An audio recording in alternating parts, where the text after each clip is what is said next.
अब देखो बच्चों, आज जो हम टॉपिक डिस्कस करेंगे और ये टॉपिक है RS nomenclature of perspective structure और 3D स्ट्रक्चर। 3D संरचना का आरएस नामकरण। ओके, तो देखो बच्चों, आपको किसी मॉलिक्यूल का 3D स्ट्रक्चर दिया हुआ है, मींस पर्सपेक्टिव स्ट्रक्चर दिया हुआ है, उसका आपको डायरेक्ट आरएस नॉमेनक्लेचर करना है।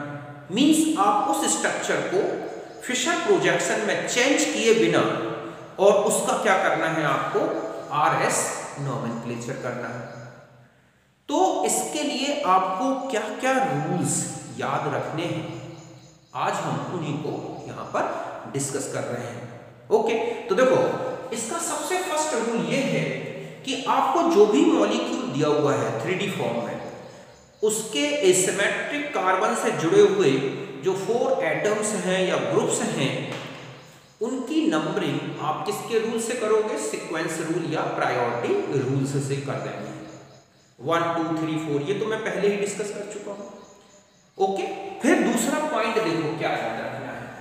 तो दूसरा पॉइंट ये है कि जब आप उसमें नंबरिंग कर देंगे, उनकी प्रायोरिटी डिटरमाइन कर देंगे, तो आपको देखना है कि जो लोवेस्ट प्रायोरिटी का ग्रुप है वो कहां पे है। अगर वो ग्रुप ऑलरेडी डैश बॉन्ड में है, ओके, कहां पर है वो, डैश बॉन्ड में, तो अब आपको मॉलिक्यूल में कोई इंटरचेंजिंग, कोई रोटेशन नहीं कराना, बस 1 2 3 के बीच में एक कर्व्ड एरो लगा देना है, जो 1 से 2 और 2 से कहां चलेगा, 3 के बीच में। अगर उस एरो का डायरेक्शन क्लॉकवाइज है तो हम उसे क्या नेम देते हैं, आर, मींस वो आर आइसोमर हो गया। और अगर वो एंटी क्लॉकवाइज है, एरो का डायरेक्शन कैसा है, एंटी क्लॉकवाइज, तो उसे हम क्या देंगे, एस नेम देंगे। समझ गए ना कि आपने प्रायोरिटी डिटरमाइन की और लोवेस्ट प्रायोरिटी का ग्रुप जो है वो कहां दिख रहा है, डैश बॉन्ड में। तो ऐसे में आपको मॉलिक्यूल में कोई इंटरचेंजिंग नहीं करानी, कोई रोटेशन नहीं कराना, बस आपको 1 2 3 के बीच में एक एरो लगाना है। अगर उस एरो का डायरेक्शन क्लॉकवाइज है तो आर नेम दे दें, और एंटी क्लॉकवाइज है तो एस नेम दे दें। ठीक है, तो ये रूल आपको अच्छी तरह से ध्यान रखना है। नेक्स्ट आता है इसके बाद रूल कि अब आपने प्रायोरिटी डिटरमाइन की और लोवेस्ट प्रायोरिटी का ग्रुप डैश बॉन्ड के अलावा कहीं और पर है, ओके, चाहे वो वेज बॉन्ड में हो चाहे अदर पोजीशन में, मींस वो डैश बॉन्ड में नहीं है, कहीं और है। तब आपको क्या करना है कि किसी एक बॉन्ड को आपको क्या करना है, किसी एक बॉन्ड की पोजीशन को फिक्स रखनी है, और फिर बाकी जो 3 बॉन्ड्स बचे जिसमें लोवेस्ट प्रायोरिटी वाला ग्रुप है, उस, ठीक है, उन 3 बॉन्ड्स को ऐसे रोटेट करना है कि जो लोवेस्ट प्रायोरिटी का बॉन्ड है वो डैश बॉन्ड में पहुंच जाए। समझ गए ना कि आपको एक बॉन्ड को, डैश बॉन्ड को फिक्स नहीं करना, ध्यान रखें, आपको किसी एक बॉन्ड को, डैश बॉन्ड को छोड़कर किसी एक बॉन्ड की पोजीशन को फिक्स रखना है, बाकी 3 बॉन्ड को क्लॉकवाइज या फिर एंटी क्लॉकवाइज ऐसे रोटेट कर देना है कि जो लोवेस्ट प्रायोरिटी का ग्रुप है वो डैश बॉन्ड में आ जाए। जब डैश बॉन्ड में आ जाए तो फिर आपको एक एरो लगा देना है 1 2 3 के बीच में, और वो क्लॉकवाइज है या एंटी क्लॉकवाइज है। अगर वो क्लॉकवाइज आ रहा है डायरेक्शन तो आर, और एंटी क्लॉकवाइज आ रहा है तो एस। ओके, देखो यही रूल लिखा है कि if lowest priority group is in dash bond, the direction of arrow from 1 to 3 is absolute configuration of molecule. समझ गए बच्चों कि आपने असममित कार्बन के चारों समूहों या परमाणुओं को वरीयता क्रम के अनुसार 1 से 4 तक नंबरिंग कर दी। अगर आप उसमें देखते हैं कि जो सबसे लोवेस्ट प्रायोरिटी का ग्रुप है वो डैश बॉन्ड में दिख रहा है। जो आपको 3D स्ट्रक्चर या पर्सपेक्टिव स्ट्रक्चर दिया हुआ है उसमें वो डैश बॉन्ड में दिख रहा है। तो आपको मॉलिक्यूल में ना तो कोई इंटरचेंज कराना है, ना ही कोई रोटेशन कराना है। बस आपको करना क्या है, 1 से लेकर 3 के बीच में, जो कि 1 2 3 से होते हुए एक मुड़ा हुआ तीर लगाना है। अगर उस तीर का डायरेक्शन क्लॉकवाइज दिखता है तो आर नेम दे दें, एंटी क्लॉक दिखता है घड़ी की विपरीत दिशा में तो एस नेम दे दें। यहां तक समझ गए ना। फिर नेक्स्ट रूल है कि अगर लोवेस्ट प्रायोरिटी का ग्रुप, ठीक है, जो है कि if lowest priority group is in another position, मतलब डैश पोजीशन को छोड़कर, the hold any one bond steadily and rotate the other 3 bonds in either clockwise or anti-clockwise until the group of lowest priority comes in dash bond। समझ गए ना कि आपको dash bond या जो लोवेस्ट प्रायोरिटी का जो ग्रुप है, एटम है, वो अदर पोजीशन में दिखता है डैश बॉन्ड को छोड़कर। तो किसी एक बॉन्ड को आपको क्या करना है, एक फिक्स करके और 3 बॉन्ड्स को ऐसे घुमा देना है क्लॉकवाइज या फिर एंटी क्लॉकवाइज कि जो आपका लोवेस्ट प्रायोरिटी का ग्रुप है वो डैश बॉन्ड में आ जाए। एक तो ये रूल है। या फिर आप 2 इंटरचेंज, जो वैलेंसीज हैं या जो बॉन्ड्स हैं, उनमें 2 इंटरचेंज ऐसे कराओ कि लोवेस्ट प्रायोरिटी का ग्रुप डैश बॉन्ड में आ जाए। एक तो है कि आप एक को फिक्स करके 3 को क्लॉक या एंटी क्लॉक घुमा के आप डैश बॉन्ड में ला दो लोवेस्ट प्रायोरिटी के ग्रुप को, या फिर इन जो बॉन्ड्स हैं 4 बॉन्ड्स हैं इनमें इस तरह का इंटरचेंज कराओ कि लोवेस्ट प्रायोरिटी का ग्रुप कहां आ जाए, डैश बॉन्ड में। ओके, फिर बस वही है, जब डैश बॉन्ड में आ जाए लोवेस्ट प्रायोरिटी का तो 1 2 3 के बीच में एक एरो लगा दो, क्लॉकवाइज है तो आर दे दो, एंटी क्लॉकवाइज है तो एस दे दो। ये रूल चाहे एक एसिमेट्रिक कार्बन हो चाहे 2 एसिमेट्रिक कार्बन, इन सब के लिए यही रूल यूज होता है। ओके, तो पहले आप यहां तक लिख लें। देखो बच्चों, ये लिखा है कि यदि न्यूनतम वरीयता का बंध अन्य स्थिति में हो, मींस डैश पॉइंट छोड़ के या डैश बॉन्ड को छोड़ के, तो एक बंध को स्थिर रखकर 3 बंधों को घड़ी की दिशा में या इसके विपरीत घुमाएं और तब तक घुमाते हैं जब तक न्यूनतम वरीयता का समूह डैश बॉन्ड में ना आ जाए। ओके, तो पहले आप इसे नोट करें।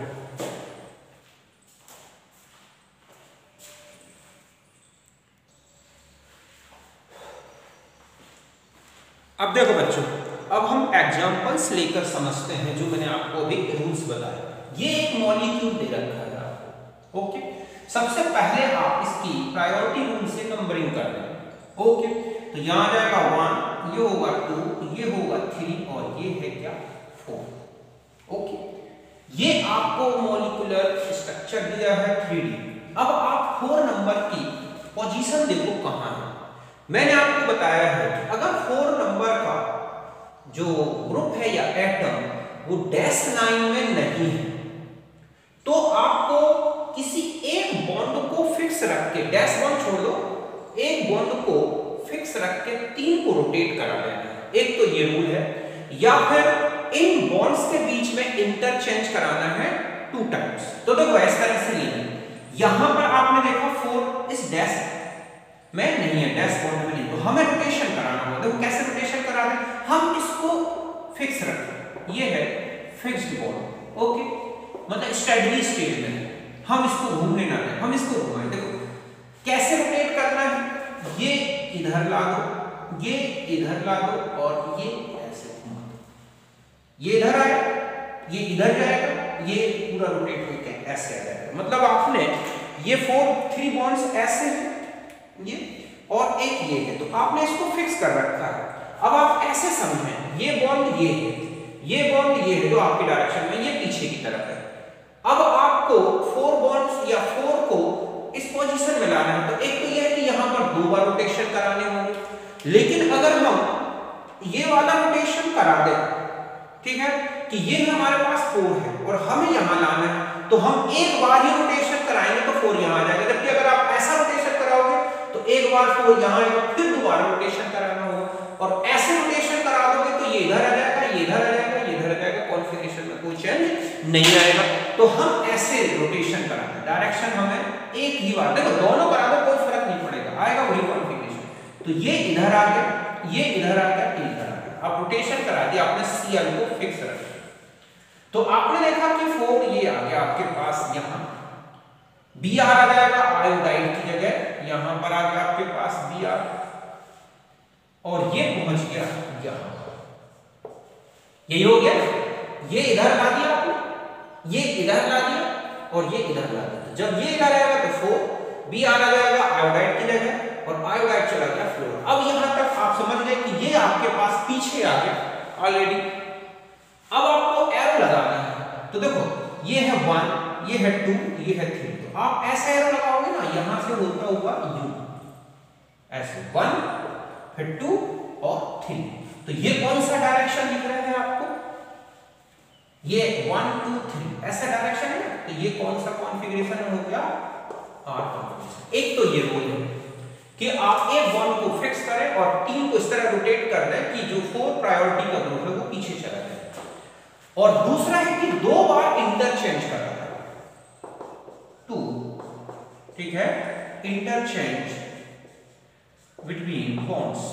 देखो कैसे कि आप एक इंटरचेंज ये कराते हैं किसके बीच में, देखो एक तो फ्लोराइड और ब्रोमाइड के बीच का इंटरचेंज, ताकि ये यहां पहुंच जाए।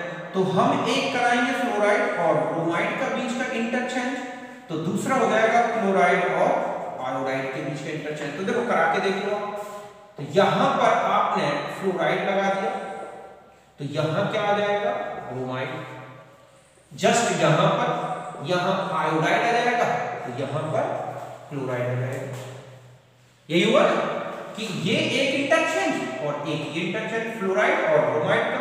तो ब्रोमाइड फ्लोराइड की जगह, फ्लोराइड ब्रोमाइड की जगह, एक ये इंटरचेंज। ऐसा करने से मॉलिक्यूल के कॉन्फ़िगरेशन में कोई चेंज नहीं आएगा। फिर नंबरिंग देखो 1 2 3, तो ये पीछे चला गया, तो अब आप बस लगा दो 1 2 3, तो अभी ये क्या आ गया, R कॉन्फ़िगरेशन। एक तो ये रूल है। तो या तो एक को फिक्स करके 3 को ऐसा रोटेट करो कि 4th का जो 4 नंबर का है वो डैश में आ जाए, या 2 इंटरचेंज बॉन्ड्स के बीच में ऐसे कर दो कि आपको इस तरह से क्या मिल जाए, कॉन्फ़िगरेशन। और फिर आप एरो लगा दो, क्लॉकवाइज है तो R, एंटी क्लॉकवाइज है तो S। यहां तक बात समझ गए। अब देखो और बताता हूं मैं आपको।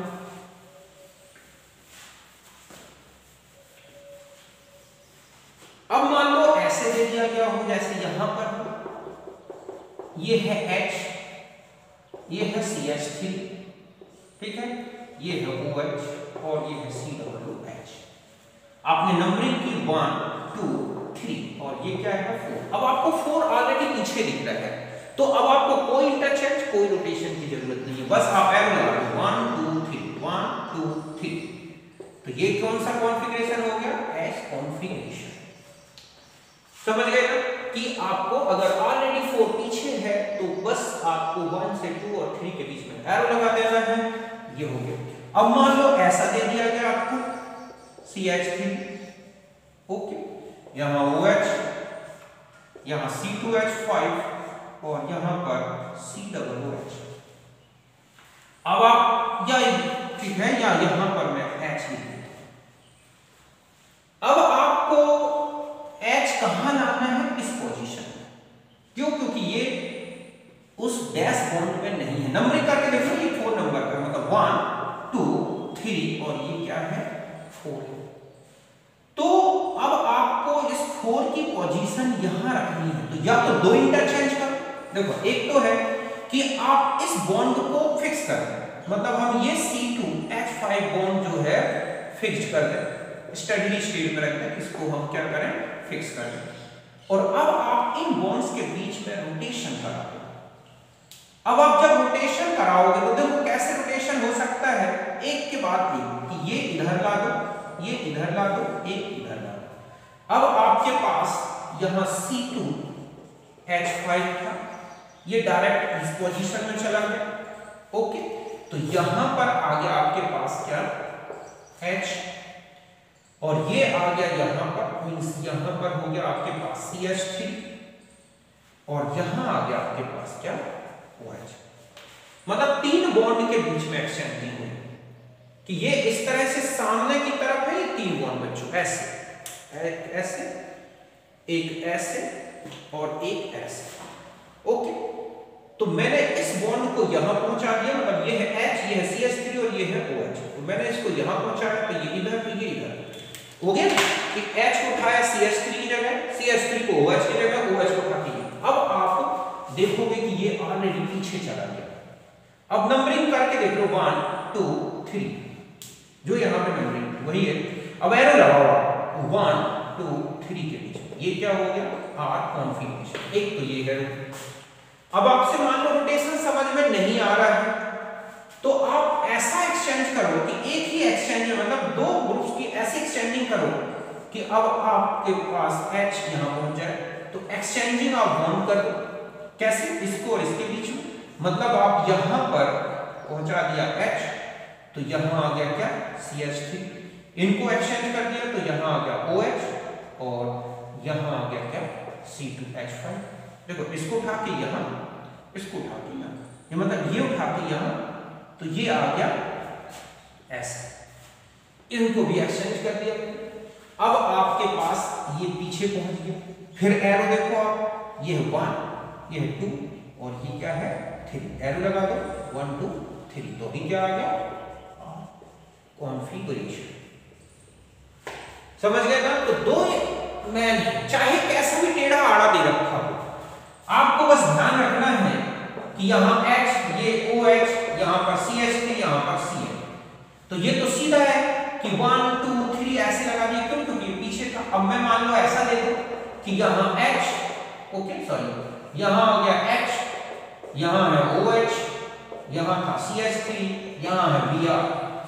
तो आप ऐसे एक्सचेंज कर इनके बीच में, इनके बीच में, इनके बीच में, इनके बीच में, तो क्या आ जाएगा? देखो यहां हो गया H, तो यहां हो गया OH, यहां हो गया Br, तो यहां हो गया CH3। अभी आपने कॉन्फ़िगरेशन देखा, तो अब आप कॉन्फ़िगरेशन का तो 1 2 3, तो 1 2 3, तो ये आ गया, तो ये क्या हो गया R कॉन्फ़िगरेशन हो गया। तो अब आपको ये ध्यान रखना है, समझ गए ना, कि कॉन्फ़िगरेशन में आपको सीधा सीधा है 4 प्रायोरिटी के ग्रुप को पीछे ले जाना है। ऐसे ही ये देखो 1 2 3, तो यहां से 1, सॉरी यहां तो इसका ही क्या है, ये वाला इसका करना है आपको कॉन्फ़िगरेशन। तो ये तो ऑलरेडी पीछे है H, कोई रोटेशन नहीं कराया, तो 1 2 यहां से चलेंगे 1 2 और ये 3। ये कौन सा कॉन्फ़िगरेशन हो जाएगा इसका? S configuration.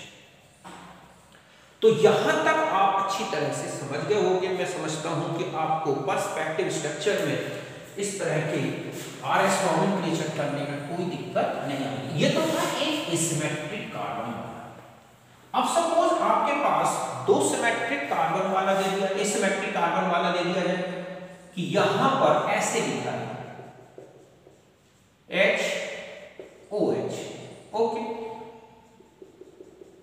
यहां OH, यहां पर H, इस तरह से आपके पास है। तो देखो यहां के कार्बन में तो आप देखेंगे एसिमेट्रिक कार्बन की H ऑलरेडी पीछे है, तो ये हो गया मिथाइल ग्रुप है, ये बड़ा ग्रुप, तो यहां 1, ये है 2 और ये क्या हो गया 3। ये ऑलरेडी पीछे है, तो बस एरो लगा देना 1 2 3। तो यहां का कॉन्फ़िगरेशन क्या होगा बच्चों? 1, यहां से ये पूरा 2 माना जाएगा और ये है 3, तो ये कॉन्फ़िगरेशन कैसा आ गया S। अब आप इसमें जाओ, यहां पर आपको जो लोवेस्ट प्रायोरिटी का ग्रुप है वो डैश बॉन्ड में नहीं है, तो आप रोटेशन करा दो। जब आप रोटेशन कराओगे तो ऐसे में अब आप रोटेट करके देख लो, तो यहां पर कैसा रोटेशन करा दो कि ये ग्रुप एक दूसरे, तो बस सीधा सा है कि ये इधर ला दो, ये इधर ला दो, ये इधर ला दो। ऐसे में हमें नहीं, ऐसा रोटेशन कराएं कि एक ही रोटेशन में H अपनी पोजीशन पर जाए, ये इधर, ये इधर और ये इधर, ये CH3 मानोगे। तो बस आपने इसको स्टडी स्टेट में रखा, फिक्स कर दिया। तो यहां देखो आप, ये है H, यहां पहुंच गया, OH यहां आ गया और CH3 आपका यहां आ गया। बस अब आप एरो लगा दो 1 2 और ये क्या है 3, तो ये लग जाएगा ऐसे 1 ये हो गया 2 और ये हो गया 3। तो देखो यहाँ ऑलरेडी लोवेस्ट प्रायोरिटी का ग्रुप पीछे था, तब हमने कुछ नहीं किया, बस एरो लगाया। यहाँ हमें लोवेस्ट प्रायोरिटी के ग्रुप को पीछे ले जाना है, तो आपने इसको रोटेट करा दिया कि यहाँ इसको ला दिया, इसको यहाँ ला दिया, इसको यहाँ ला दिया, ये कॉन्फ़िगरेशन कर दिया। तो इस तरह के कोई भी, चाहे एक वाला हो चाहे दो वाला हो, अब मान लो आप इसको ऐसे, ये दे रखा है OH, ये है H, ओके, यहाँ है OH, ये है H।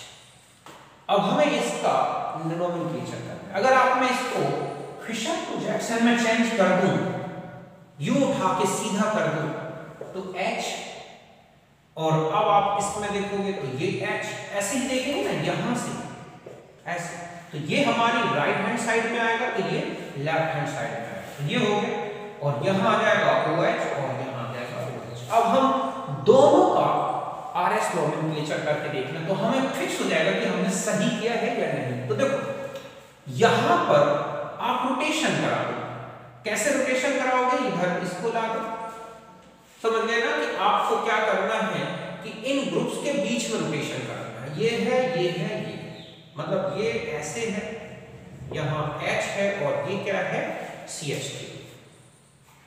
तो आप इसको ऐसा रोटेट करो कि ये इधर, तो देखो ऐसे कर सकते हैं, हमें H को इधर लाना है, तो ये इधर, ठीक है, ये इधर, तो ये इधर है। अब आप देखो क्या कॉन्फ़िगरेशन है, यहां हो गया OH, यहां आ गया आपके पास H, और यहां आ गया क्या CH3, और ये एक बॉन्ड है। अब आप नंबरिंग कर लो 1 2 3, लोएस्ट प्रायोरिटी का पीछे गया ना, एरो लगा दो 1 2 3। ये कौन सी डायरेक्शन दिख रहा है आपको, R, मींस यहां का कॉन्फ़िगरेशन है R, तो ये वाला कार्बन ये, ठीक है। अभी हम इसमें भी देखते हैं कि R आ रहा है या नहीं। अगर नहीं आ रहा है तो फिर हमें देखना होगा कि हमने सही किया है या नहीं। तो देखो ये आ गया आपके पास R कॉन्फ़िगरेशन। अब यहां चले जाओ, यहां पर भी वही करना पड़ेगा, आपको एक्सचेंजिंग करनी पड़ेगी कि आपको इन ग्रुप्स को ऐसे रोटेट कर देना है, तो ये इधर ला दो, ये इधर ला दो, ये इधर ला दो। तो देखो आपके पास अब कॉन्फ़िगरेशन क्या हो गया, OH dash dash dash H, और यहां पर हो गया ये CH3, ये क्या है CH3, ओके। ये इस तरफ का पूरा ग्रुप माना जाएगा, तो 1 2 और ये क्या है 3, एरो लगा दो 1 2 3। ये कौन सा कॉन्फ़िगरेशन दिख रहा है आपको, ये कौन सा रोटेशन है, एंटी क्लॉकवाइज, तो यहां का कॉन्फ़िगरेशन क्या आ गया S, तो ये कॉन्फ़िगरेशन हो गया S, मींस यहां पर है R और यहां है S। अब हम इसमें भी करके देखें कि क्या ये R और S आ रहा है, मींस यहां का कॉन्फ़िगरेशन R आना चाहिए, यहां का S। जो कॉन्फ़िगरेशन इससे आ रहा है पर्सपेक्टिव स्ट्रक्चर में, वही फिशर में आए, या तो आप इसे फिशर में चेंज करो फिर करो, या फिर डायरेक्ट कर लो। तो देखो यहां पर आपको नंबरिंग करनी है, ये है CH3, तो 1, ये हो गया 2, ये हो गया, मतलब ये पूरे ग्रुप को, ये हो गया आपके पास 3 और ये हो गया 4। आप इसको ऐसे लो, ठीक है, 1 और यहां है 2, यहां है 4 और यहां है 3। अब आपको इसको फिक्स करके 4 को यहां लाना, तो ये इधर, ये इधर, ये इधर, तो देखो 3 यहां हो गया, मतलब 3 नंबर का, ये इधर आ गया, तो 1 यहां हो गया 4, ये हो गया 2। अब आप एरो लगाओ 1 2 3, तो ये कौन सा डायरेक्शन आ गया R, जो इसमें भी R आ रहा है, हो गया। अब हम यहां आ जाते हैं, इसका करके देखते हैं। तो देखो बच्चों यहां पर है हमारे पास CH3, 1 2 3 और ये है 4, हमने यहां बाहर निकाला 4 3 1 2, हम इसको 4 को नीचे लाएंगे, ये मैं पहले ही बता चुका हूं, है ना। तो 4 यहां ले आओ, 3 यहां, तो इसको यहां ले जाओ, तो ये हो गया 1, ठीक है, ये हो गया 4 और ये हो गया 3 और यहां क्या है 2। अब एरो लगाओ 1 2 3, तो ये एरो लगाओ, तो ये कैसा आ गया S, और यही इसमें भी आ रहा है S। तो हमें चाहे डायरेक्ट पर्सपेक्टिव स्ट्रक्चर दे रखा हो तो भी हम इस तरह से बॉन्ड एक्सचेंजिंग करके कर सकते हैं, नहीं बन रहा है तो आप फिशर में चेंज कर लो, फिर रूल लगा लो। तो अब आप समझ गए होंगे कि इनके R और S जो आपको 3D स्ट्रक्चर्स दे रखे हैं, पर्सपेक्टिव स्ट्रक्चर्स दे रखे हैं, उनको कैसे करना। मैं आपको कुछ एग्जांपल्स दे देता हूं, आप उनके RS नोमेनक्लेचर करके देखोगे। ओके, तो इनको नोट करें।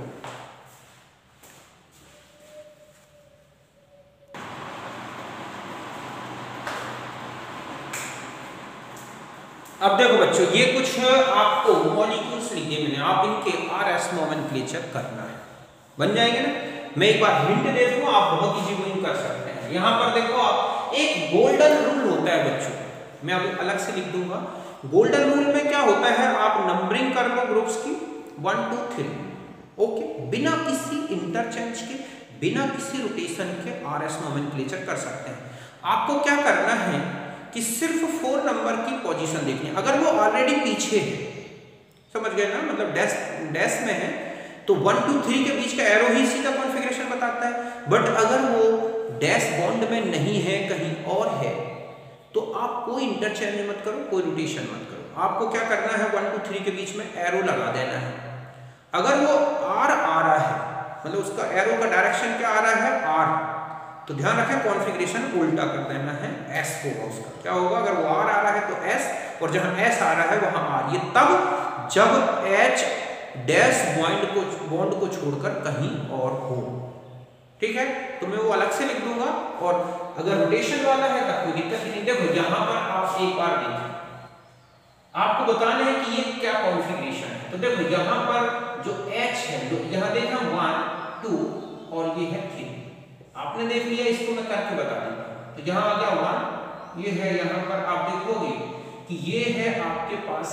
तो यहां पर हमारा जो 4 नंबर का जो ग्रुप है, मतलब 1 2 3 और ये 4, यहां पर नहीं है डैश है, हम इसका इंटरचेंज करा दें इन दो के बीच में, इसको यहां और इसको यहां। तो आप ऐसा कर सकते हो कि यहां पर कर दिया OH, तो यहां कर दिया CH3, तो यहां कर दिया H, और यहां पर आ गया है C OH, हो गया ना। फिर आप नंबरिंग करें तो 1 2 3 1 2 3, तो ये हो जाएगा S। और अब देखो गोल्डन रूल बता दूं, आप डायरेक्ट कर लिया आपने। अब आपका देखा 4 नंबर का यहाँ डैश बॉन्ड में नहीं है, तो अब आपको करना क्या है, तो देखो एरो लगा देना है 1 2 3 के बीच में, 1 2 3, ये क्या चल रहा है, R, तो इसको इन्वर्स करके क्या लिखना है, S, तो ये होगा इस तरह से। तो भी S आ गया।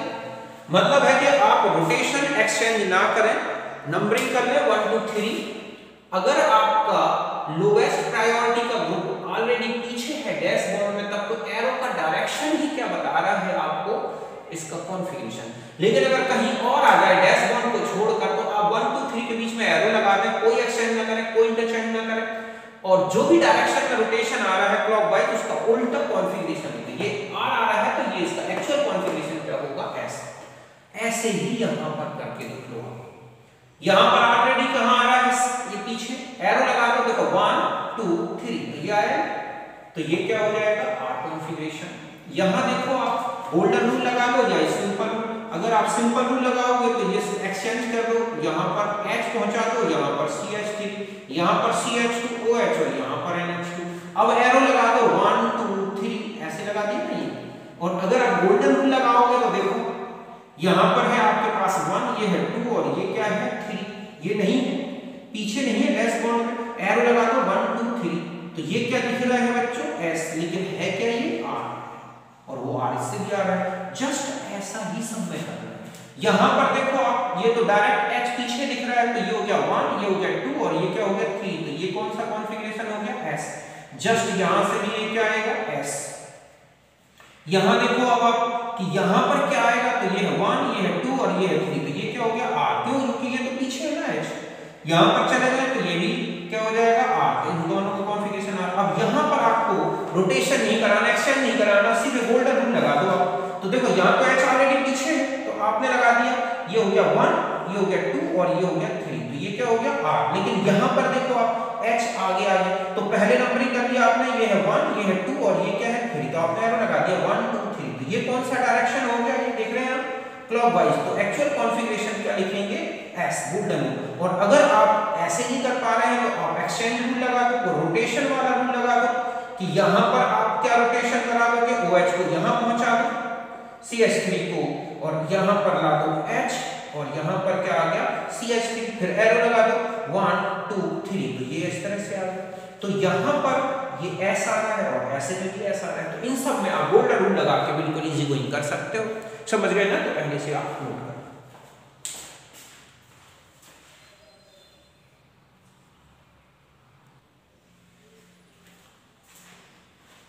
अब देखो बच्चों, ये है गोल्डन रूल, ठीक है। गोल्डन रूल में आपको देखना है कि अगर 4 प्रायोरिटी जो है डैश बॉन्ड में आ जाए तो क्लॉकवाइज है तो R और एंटी क्लॉकवाइज है तो S, ये जो पहले रूल बताया।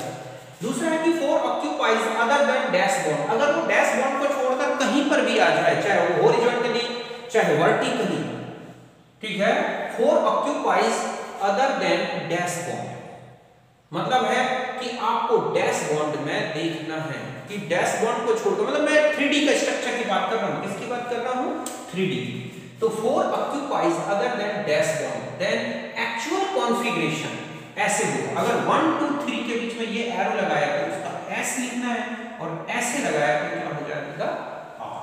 देखो कैसे, जैसे ये था पर्सपेक्टिव स्ट्रक्चर, तो आपने लिखा 1 2 3, ये ऑलरेडी पीछे है 4 डैश का, तो ये तो S कॉन्फ़िगरेशन हो गया। लेकिन यहां देखो आपने लगा दिया 1 2 3 के बीच में, लेकिन H डैश में नहीं है, तो ये डायरेक्शन देखो ये ऐसा है, तो आपने क्या लिख दिया R। लेकिन ध्यान रखें कि उसमें तो आपको मैं पहले ही बता चुका हूं कि अगर H, ठीक है, बाकी अगर फिशर प्रोजेक्शन की बात करें, ठीक है, कि आपको फिशर प्रोजेक्शन में देखना है कि फिशर प्रोजेक्शन, ठीक है, तो अगर यहां 4 यहां हो या यहां हो, समझ गए ना, मतलब ऐसे हो या फिर 4 यहां ऐसे, तो ऐसा डायरेक्शन तो R और ऐसा डायरेक्शन है तो S, ये तो वही लगे।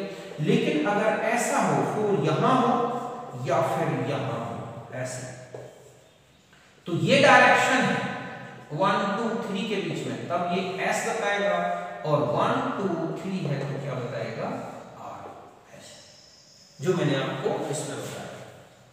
तो ये फिशर प्रोजेक्शन में ध्यान रखना है, ओके। और पर्सपेक्टिव का तो मैंने बता ही दिया आपको। सीधा सा है कि अगर डैश बॉन्ड में H आ जाए तो आपको 1 2 3 के बीच का एरो R और 1 2 3 ऐसा डायरेक्शन तो S। अगर अदर पोजीशन में आ जाए डैश बॉन्ड छोड़कर तो एरो लगा दो, उसका उल्टा कॉन्फ़िगरेशन लिखना है। अगर आप फिशर प्रोजेक्शन में जाते हैं तो 4 नीचे हो या ऊपर, तो जो डायरेक्शन है वही कॉन्फ़िगरेशन है। लेकिन अगर 4 लेफ्ट या राइट में आ जाता है तो जो डायरेक्शन है एरो का उसका जस्ट उल्टा कॉन्फ़िगरेशन लिख दो, यही R और S नोमेनक्लेचर हो जाएगा। तो यहां तक आप अच्छी तरह समझ गए होंगे, इसे नोट